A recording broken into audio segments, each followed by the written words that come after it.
So the whole point of this video is to tell you how to take the ultimate Instagram posts. So the first option for that, the easy one, what everyone wants to do, is a selfie. So selfie is taking a picture of yourself in a cool environment, and one of the great things about mountain biking is all the weird and random places you can be. So right now I'm up on this sort of big lump of rock. It's pretty cool, there's a palm tree down there, I can see Blake firing around down there, and I've got my phone with me. So the phone, like the GoPro's got quite a wide lens, not as wide as the GoPro, but it means I'm going to be able to capture some of this background to put me in a situation. So if I just get my camera out on my phone here, get this ready. So as you find out here, I'm taking this picture now and I'm looking at the background behind me. It's got everything. Whee, I'm out riding trip for GMBN, this is rad. So there you go, and I've got my selfie. So of course there's a few other really cool things you can do with taking a selfie, and one of them, although never do this around traffic, only do this off-road, if you, whilst you're riding back at yourself, it could be quite cool. You obviously don't want to do this on a technical piece of trail, just a piece of basic fire road and that. It's really great if you've got your mates behind you riding, a bit of a group ride thing, sit your hand up, take the picture, everyone's there with you. Great shot. But a mobile phone, obviously it's a great tool because it's always with you, but if you're lucky enough to have a compact camera, SLR, anything like that with you, you're going to be able to take these alternative shots and you're going to be able to really change what you can see. So just say, for example, I want to take the photo and I want just my face to be the focus. I don't know, I might be covered in mud, something like that. So I want to say, I've come back from a ride, I'm covered in mud, check me out. So if I'm going to do that on this particular lens, I'll do it at f2. So you're just going to get this great crisp shot of my face in focus and everything else will be nice and blurry in the background. But if in a location like this, I actually want to show some of that background, if I hop it up to f8, for example, it's going to get everything in nice and sharp. So if that's on a regular compact camera, for the portrait mode, basically, that's what you're going to want to use to get this sort of low f-stop number to get your face in focus and the background nice and blurry. If you want to get it all in sharp, use the landscape mode. On any sort of compact camera, when you're doing this, it really helps if you use face recognition. So you can look at the lens and you can see roughly if it's in line sight with your eyes, but if it's got auto face recognition, it's going to actually lock and load towards your eyes to make sure they're in focus. So I'm just going to do this real cool shot. So there we go, that's a good Instagram shot.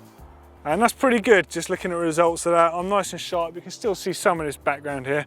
But let's try again and let's just jump this up to f8. So again, if that's on a compact camera, landscape feature will give you something similar. I'll try again and it's going to put everything in focus. And as you can see, everything's pretty sharp in that one, and in the other shot, really the background's nice and blurred, you can see me, what I'm doing.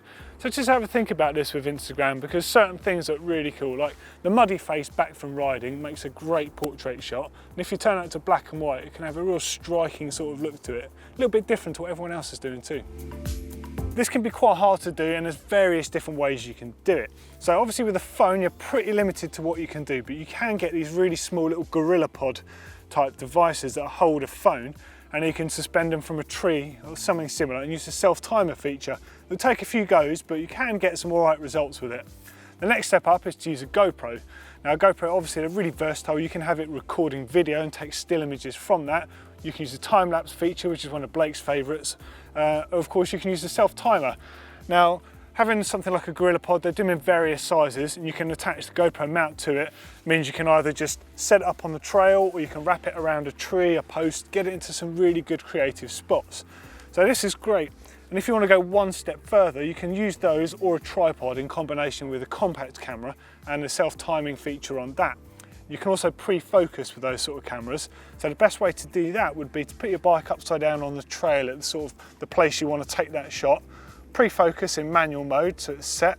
Move your bike, set your self-timer, ride into shot, and hopefully you're going to get a really nice shot. And the final way of doing it is with a DSLR system. So to do that, you'll need your DSLR, the relevant cables to connect a couple of pocket wizards to, and a homemade firing cable. Now that's a simple push to close button I've got from Maplin, or in the US somewhere like Radio Shack. They cost pence, they cost almost nothing, and just a simple headphone type jack cable which I've cut and soldered the end. And in fact the bar mount I've got for this is made from an old Crank Brothers dropper post, so it's recycling bike bits. And to hold the pocket wizard on my handlebars, I've got an old Hope bracket here and an old brake bracket, in fact, just to hold that in line with the front of my stem so it meets with that. And all I do is ride into shot, bang, bang, bang, and bang off the shots. Of course, there's a bit more to it. I'm just going to show you how I do it on the trail. Okay, so this really is the ultimate in selfie setup. So you can do this with pretty much any DSLR. What you need is a couple of pocket wizards, and they basically send a signal to the camera, and you operate these with either a button on here, and in which case I'm putting a little cable to on my handlebars so I can operate it when I'm riding along. I've set my bike up upside down on the trail, roughly where I think I'm going to be. Got the camera on a nice fast shutter speed, like 1500 here. I'm using it on auto ISO to make it nice and easy for myself. It's a nice bright day here in Spain, and it's on high speed settings, so I'm going to rattle off a few shots. I've pre-focused, so hopefully all I need to do is ride in the shot, hit my button, and I'm going to get a nice shot. So that was my setup shot, just to get the focus in the right spot. And then coming in, I just hit the trigger a little bit early, so I can make sure I've got something on the turn, and that's not bad. There is, because the sun's a bit high in the sky, a bit of a caster shadow over me there, but I can pull a little bit of that up in the highlights. But that's not too bad, it's nice and sharp, the foreground looks quite nice. That's going to be a decent Instagram. So of course this is a pretty extreme example of how far you can go to get a really good Instagram picture, but that's really what the name of the game is about, being creative and just doing whatever you can to get that really nice image. Of course, when you're out riding with your friends, you can use your friends to help take those riding shots of you. But when you're on your own, it's actually quite cool to take a selfie to really try and capture that moment. This is good, but the GoPro is actually the king for this sort of thing because it's so easy to use. You can set up a time lapse, put it on a tiny little tripod that will fit in your bag, side of the trail, hammer past, you're going to get a good shot there. Of course, it's a super wide lens, so you can get too much terrain in and not enough of use. You have to experiment with that a bit. Of course, a compact camera as well, you can get some quite good results with that.